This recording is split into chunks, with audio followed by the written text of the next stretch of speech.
Hi, this is Nick from Bandkind. Thank you for joining me here today. And we're going to be talking to Michael Tait in just moments. We have the opportunity to talk with Christian, Joey, and Ryan over at People Loving Nashville. You can find out more at peoplelovingnashville.com. And they talked about how important it was to restore dignity to people, to become friends with people, and what that looks like in today's world. Make sure you check out the rest of the broadcast at bandkind.com and connect to that featured charity, which right now is People Loving Nashville. Thank you so much for supporting them in any way that you're able to, whether it's through volunteerism, giving, the like. Hi, this is Nick with Bandkind, and I'm very excited to welcome a special friend of mine, Michael Tait. Welcome to the show. Hi, Nick, you little butterfly. How are you, honey? I am great. How are you? Busy on the road? I'm so good. You know, we are very busy, and here in Washington, D.C., my hometown, the record's called Stand, where Toby Mac and I started a little band called DC Talk a few years ago. Yes. Yeah, time flies, but I've been off for 18 months, so I'm happy to be working.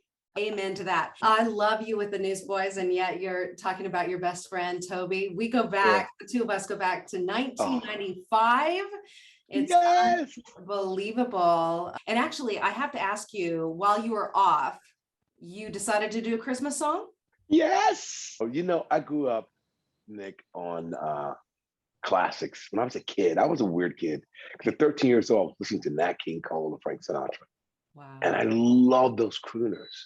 So when I got a chance to record with the London Symphony Orchestra, which this song is recorded with, and the Royal Philharmonic Orchestra, I was like, yes, it was a dream, because it's like Nat King Cole is my absolute favorite singer on the planet. Wow. And to do the cover song that he did such justice to. I didn't try to compete as if I could anyway. I didn't try to, I just did my own version. Yes. But it has moments of the Nat Man in it because I kind of planned it that way. I love how you pace yourself in that song. It's just, you just can't wait for more of it to happen while you're listening to it. So you really did so kind. Excellent work on that track. Thanks so much. Nat would be very proud. Yeah. So you are back at work, and in so many ways, you really never stop working. I know that that's true.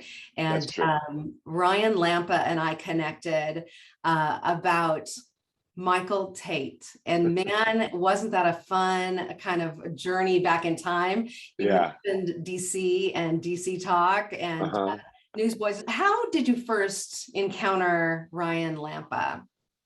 Ryan Lampa, I met through his sister, the Tait Band years, when I was signed to Capital Virgin all those long times ago. Anyway, so yeah, we became fast friends, and then Ryan started running sound for my shows. Wow. He did such a great job. When I took a break from my Tait Band, Toby Mac stole Ryan from me. Emphasis on the word stole. Yes. And then he got really involved in Toby's camp, and now he's doing People Loving Nashville. The guy is just, I love him. If I could bottle Ryan up, carry him around with me everywhere I go, I would. Because he is so selfless. He is so servant heart driven. The guy, man, every time I'm talking, he's always in a great mood. He's consistent, focused on what's important, what's in front of him. Let's get it done with excellence. Hands down, I vote for Ryan. I feel like a lot of the friends that they work with in the city, in Music City, need that consistency. Yes. And what have you seen when you've been on site live with People Loving Nashville? It's a very different aspect of what you do, but what is it that you're encountering when you visit those friends? Tell you what I love best about it, Nick. I show up to the place where they're cooking all the food. Yeah. The family is there cooking and preparing with all the other staff, preparing and cooking and working. And to see the good feverish busyness of getting things done to take downtown. I mean, eating is an American pastime. It's also needed, you know? And, you know, we cut business deals over food. We have Thanksgiving over food. We have birthday parties over food. Ryan and the gang, man, they get together, laser focused. You just see that it's all about that night, that Monday night, that moment, that meal set, the food, and they're getting downtown to cut hair, shave fingernails, clothe people. It's like unbelievable. And every time I go, I'm like, why don't I do this more? Because it's the most Jesus type thing you can do, man. I mean, you're not getting on stage every night and I sing all these people and the lights hit me just right. People are going, "Oh, Michael, we love you and your songs, blah, blah, blah." Yeah. But the thankless job that the Lampas do in lots of ways is the heart of God. Yeah. It's the heart of God, because you feed these, the least of these, you've done it unto me, Christ, it says. The food is always good, and the care the Lampas put into the preparation of it, and the choices of what they serve, and the amounts. People get seconds, and they get dessert. That's how you get to people, man. Feed their gut.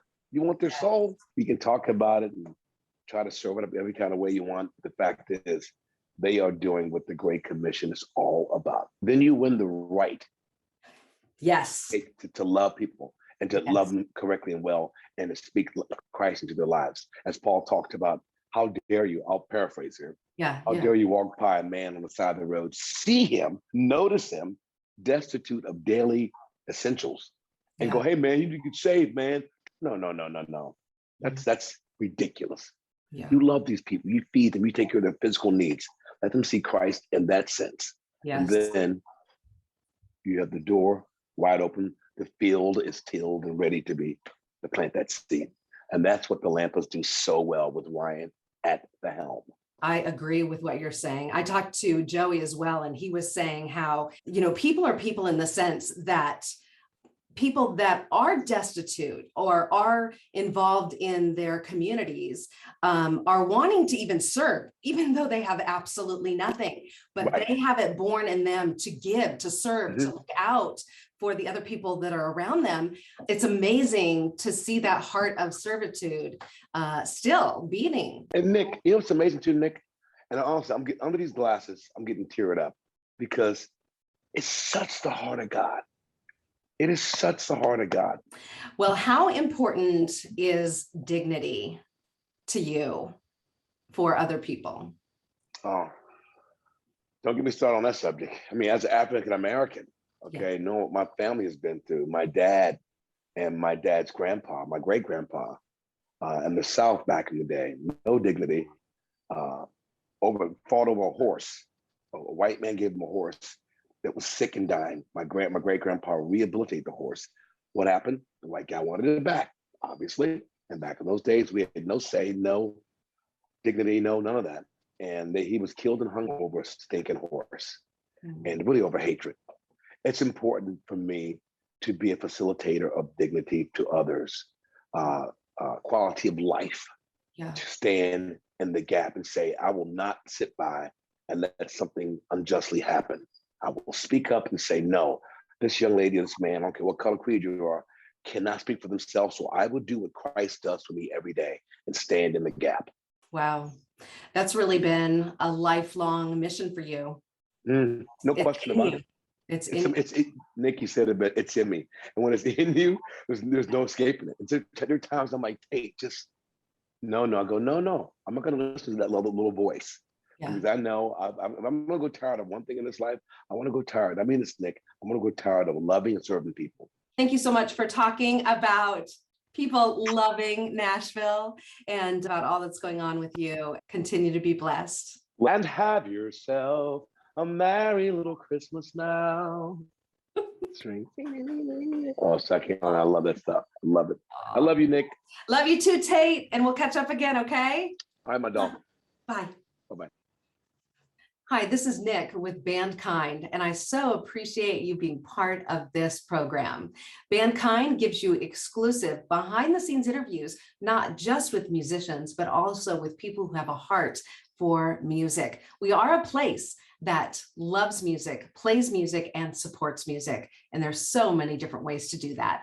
Thank you for joining me today.